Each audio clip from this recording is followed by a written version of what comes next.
Et aujourd'hui, malheureusement, comme Africains, nous sommes toujours des gens qui attendent qu'on nous donne. Il y a ton voisin, n'attends pas qu'on te donne tout. Il y a des gens aujourd'hui qui attendent seulement qu'on les donne. Ils n'ont rien à offrir aux autres. Tu es dans un lieu de travail avec ton patron. C'est lui qui te donne quelque chose, te donne beaucoup d'argent. Mais aucun jour tu peux dire je passe d'abord dans la boutique, payer même un parfait pour venir dire merci à mon patron. Tu penses que comme il a beaucoup d'argent, il ne peut rien recevoir de toi qui est pauvre. Tu te trompes. C'est pourquoi quand il y a des problèmes, on t'enlève. Toi tu es le premier à te renvoyer.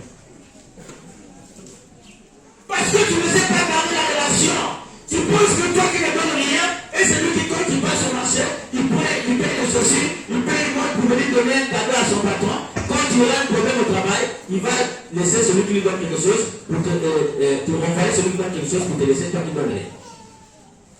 Voilà ce que Jésus nous apprend en fait l'épiphanie. Il faut toujours apprendre à donner quelque chose aux autres. Même à celui que tu considères comme riche, celui qui te donne tout, donne même le pain que tu as, même un sourire. Et ça, j'insiste beaucoup sur les femmes. Les femmes qui ne sont que dans donne-moi. Les femmes de Momo. Il y a des femmes de Momo aujourd'hui, comment on les appelle déjà? Airtel Money et Airtel Money.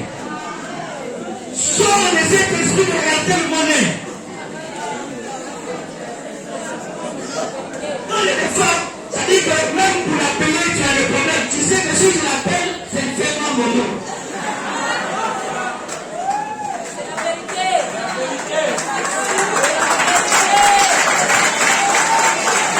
Si tu es une femme comme ça, tu es une femme perdue.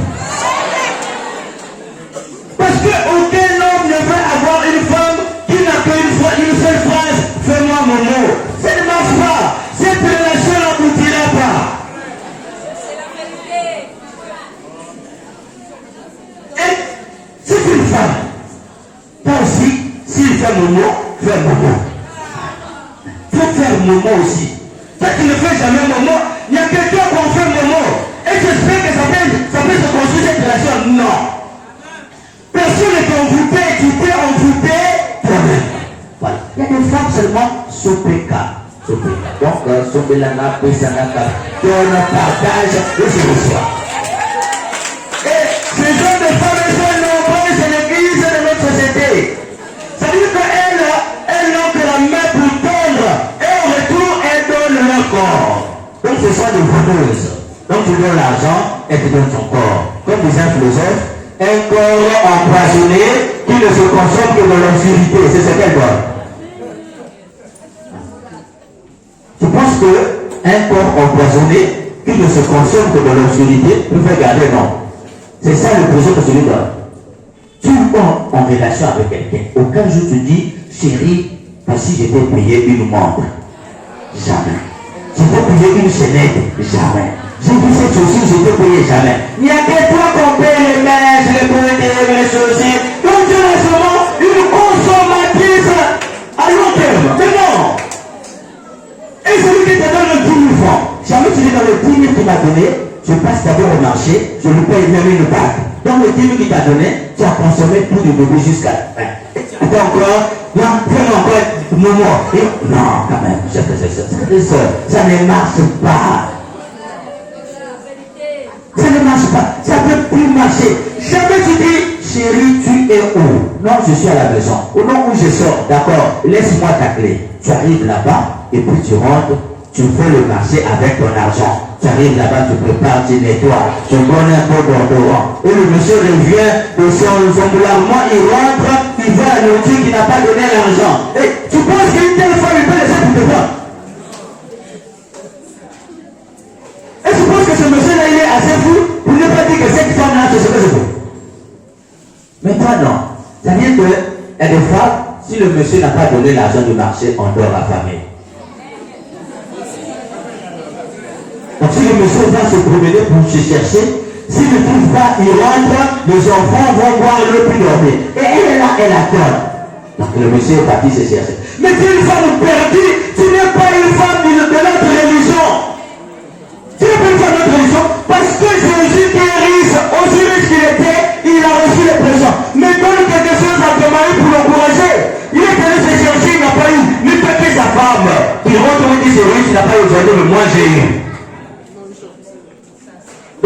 voisin, les femmes pauvres, les gens n'en veulent plus. Dis à ton voisin, l'amour ce n'est pas pour les pauvres. Donc si toi tu es pour ta pauvre, tu penses que à cause de ta beauté, les gens vont te mettre dans ton foyer, tu te trompes.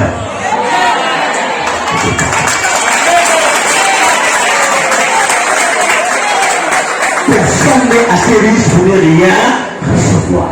Et je vous raconte cette histoire. Il y avait une femme comme ça. Son mari travaillait. Et puis le mari a perdu l'emploi. Et pendant que le mari avait perdu l'emploi, il y avait la galère de la maison. Ils n'arrivaient plus à manger. Et cette femme-là, elle ne faisait absolument rien. Donc le monsieur doit se débrouiller pour trouver le quoi. S'il n'a pas trouvé, les enfants dorment à faim. Comme c'était un beau gosse, un jour, il fait la cour à une femme qui accepte une tisane. On nous appelle tisane ou tisane. Tisane, voilà. Donc il trouve une tisane dehors. Et cette tisane, elle, parfois il appelle, tu es où? Non, je suis, viens d'abord. Donc le monsieur, mais je ne travaille pas, moi je connais tel qui va te donner le boulot. Donc la dame a managé tout ça, le monsieur a retrouvé l'emploi, il commence à travailler. Et la femme à la maison, quand elle voit le salaire, elle est contente. Elle ne sait pas par où le travail est passé. Et quand il n'y avait rien à manger, le monsieur appelle sa tisane. Ah, mais on n'a rien à manger. Non, mais, vous n'avez rien à manger, va bien. Et la dame déteste quelque chose. Et le mari amène chez la femme et elle gardement, elle prépare la nourriture avec l'argent de sa tisane dehors. Elle est contente de manger. Elle est contente de manger. Elle prépare, ah vraiment, mon mari a eu aujourd'hui. Oh, celui qui a donné l'argent, c'est la femme du.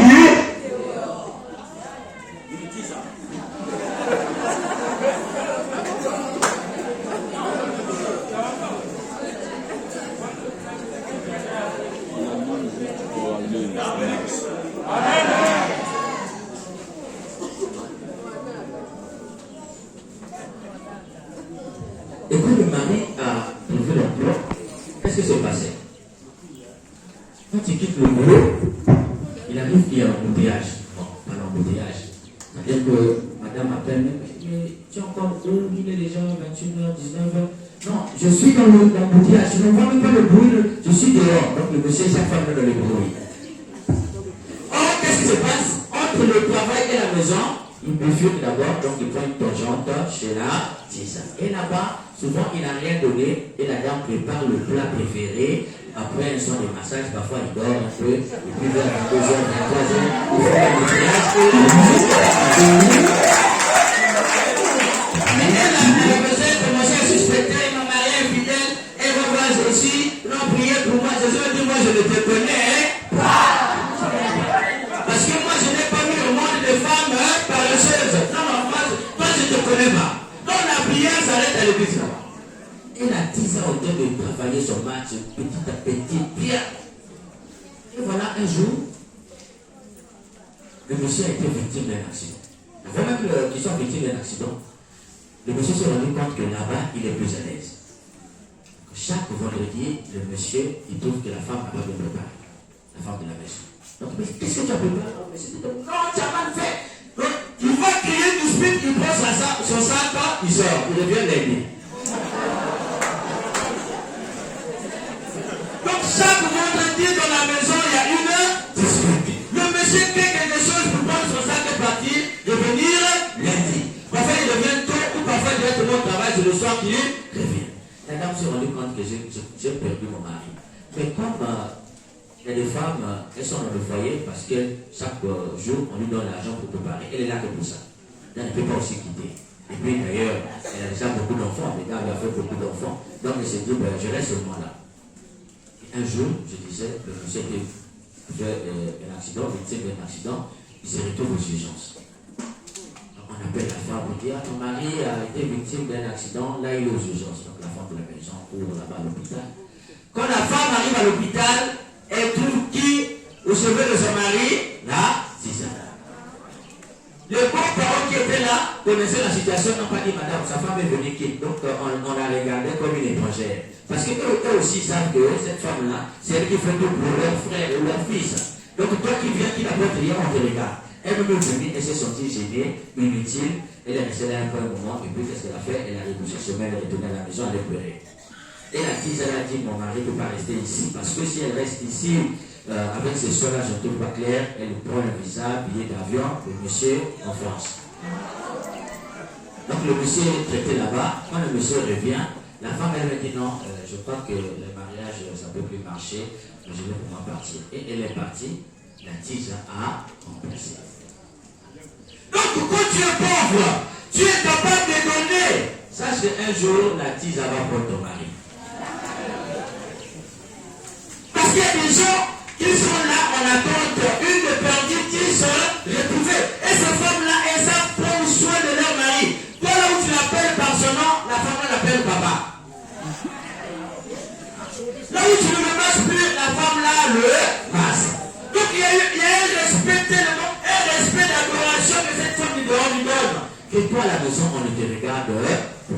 Donc l'épiphanie c'est pour te dire, toi qui es femme, il faut toujours trouver quelque chose à donner à celui que tu aimes. Dis à ton voisin, à celui que tu aimes, donne quelque chose. Ce que tu donnes, ce n'est pas d'abord ton corps.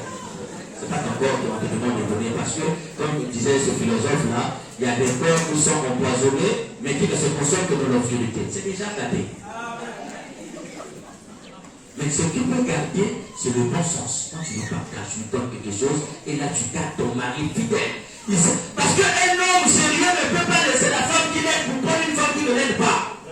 Un homme sérieux ne peut pas laisser une femme qui l'aide pour prendre une femme de Momo et de MTL Monnaie. Donc nous allons prier ces frères pour que Jésus, que nous serons comme la lumière, il vient luire de notre ténèbres pour te sortir de cet esprit de Momo. Si on te fait Momo, fais un Momo de 500. Si on te fait Momo de 10 000, paye quelque chose. Quelqu'un te donne l'argent pour préparer. Nous avons fait. Jamais un jour tu dis, bon, celui qui a donné l'argent pour préparer, je fasse une nourriture pour aller lui donner. Jamais tu ne fais ça. Et tu auras que les yeux pour pleurer. Comme disait quelqu'un,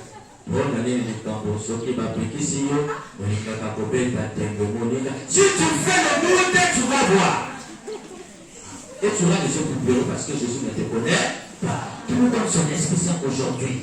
Un esprit de reconnaissance que Jésus notre lumière. Pour que comme Africains, nous serons des êtres de valeur. Et qui nous donne aussi la force de comprendre que tout ce que nous recevons en retour, nous devons donner aux autres. Personne n'est assez riche pour ne rien recevoir. Et personne n'est assez pauvre pour tout recevoir. Qui nous donne cet esprit pour comprendre cela aujourd'hui et demain pour les siècles des siècles. Amen.